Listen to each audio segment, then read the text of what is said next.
Indonesia itu kan negara yang gede banget ya, dan beragamnya luar biasa. Pernah kepikiran gak sih, apa ya yang bikin bangsa sebesar ini bisa tetap bersatu? Nah, di bahasan kali ini kita bakal coba bongkar cetak birunya atau blueprint yang jadi fondasi keutuhan Negara Kesatuan Republik Indonesia. Oke, kita mulai dari tantangan terbesarnya dulu deh. Gimana coba caranya menyatukan sebuah negara yang pulaunya aja ada lebih dari 17.000? Ini bukan pertanyaan teoretis loh. Ini beneran kenyataan geografis yang dihadapi Indonesia setiap hari. Angkanya aja udah bikin pusing kan? Bayangin, 17.000 lebih pulau yang membentang dari Sabang sampai Merauke. Menjaga semuanya dalam satu kesatuan itu, wow, sebuah tugas yang luar biasa besar. Dan kerumitannya nggak berhenti di situ. Di belasan ribu pulau itu, ada lebih dari 1.340 suku bangsa yang beda-beda. Masing-masing punya budayanya sendiri, tradisinya sendiri, identitasnya sendiri. Terus tambahin lagi deh, 652 bahasa daerah yang berbeda. Jadi, gimana caranya semua ini bisa nyatu di bawah satu bendera? Jawabannya, ternyata ada di sebuah rancangan yang emang disengaja dari awal. Nah ini dia, Persatuan Indonesia itu bukan kebetulan teman-teman. Ada sebuah cetak biru yang dirancang dengan sangat hati-hati biar kita semua tetap utuh. Yuk kita bedah 3 pilar utamanya. Pilar pertama, bentuk negara kita, negara kesatuan.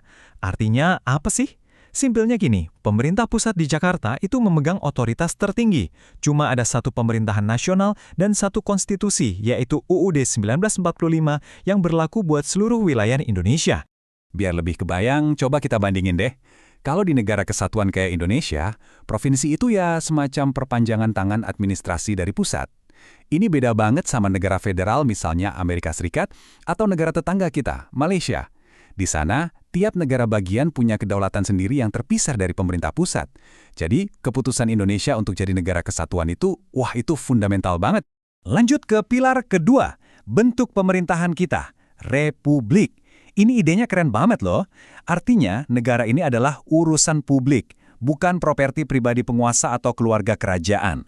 Kekuasaan itu asalnya ya dari kita, dari rakyat, bukan dari warisan atau garis keturunan. Perbedaannya kelihatan jelas banget di sini. Di Republik, kita milih presiden lewat pemilu dan masa jabatannya dibatasi. Bandingin sama monarki, di mana raja atau ratu itu dapat posisi karena warisan dan seringnya seumur hidup. Dengan memilih jadi Republik, Indonesia itu seolah bilang, "Hei, kedaulatan ada di tangan rakyat." Oke, pilar ketiga dan terakhir dari cetak biru kita, sistem presidensial.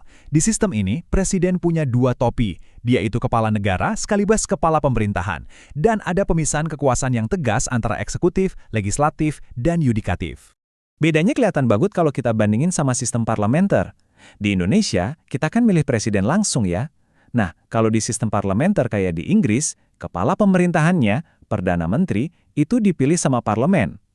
Pilihan kita ini ngasih stabilitas eksekutif yang beda, karena presiden nggak harus bergantung sama dukungan mayoritas di parlemen buat terus menjabat. Oke, cetak birunya emang kelihatan kokoh, tapi ya namanya juga bangunan, pasti ada aja tantangannya. Sekarang, yuk kita lihat retakan-retakan apa aja sih yang bisa mengancam fondasi persatuan Indonesia? Nah, buat memahaminya, ada kerangka berpikir yang berguna banget nih, namanya ATHG. Ini singkatan buat bedain jenis-jenis masalah. Jadi A itu ancaman, ini yang paling serius loh, contohnya kayak separatisme. Terus T itu tantangan, sesuatu yang emang harus kita hadapi, misalnya globalisasi. Lanjut, H, hambatan. Ini masalah dari dalam, kayak korupsi. Terakhir, G, gangguan. Ini skalanya lebih kecil, misalnya konflik lokal atau hoaks yang seliweran. Lalu, gimana Indonesia ngelawan ancaman-ancaman ideologis ini? Jawabannya ada di Pancasila. Waktu kita dihadapkan sama individualisme yang ekstrim, kita punya semangat gotong royong buat ngimbangin. Waktu kita berhadapan sama radikalisme dan intoleransi, kita dorong dialog antar agama. Jadi, Pancasila itu bukan cuma slogan, tapi beneran jadi alat pertahanan kita. Nah, ini nih yang paling penting. Menjaga keutuhan negara itu bukan cuma tugasnya pemerintah atau TNI Polri aja. Penjaga yang sesungguhnya itu, ya kita semua, setiap warga negara. Dan peran kita ini dimulainya dari hal-hal kecil, dari kehidupan sehari-hari. Di lingkungan keluarga, kita bisa menanamkan nilai-nilai Pancasila. Di sekolah, kita belajar menghargai perbedaan dan bilang tidak pada bullying. Di lingkungan masyarakat, kita ikut gotong royong atau kerja bakti. Dan sebagai warga negara, kita taat hukum, bayar pajak, dan pakai hak pilih dengan bijak. Semua itu adalah bagian dari bela negara loh. Bahkan, ngasih kritik ke pemerintah pun bisa jadi cara menjaga negara loh, asalkan caranya benar. Kita ambil contoh demo mahasiswa.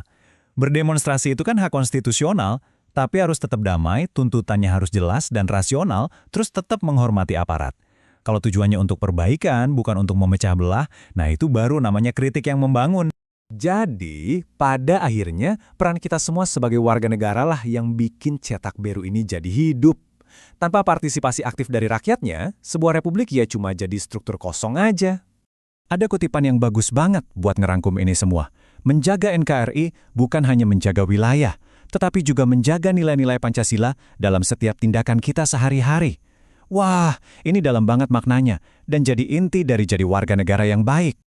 So, saya mau ninggalin satu pertanyaan buat Anda semua. Coba deh direnungkan, tindakan menjaga negara apa, sekecil apapun itu, yang bisa Anda lakukan minggu ini?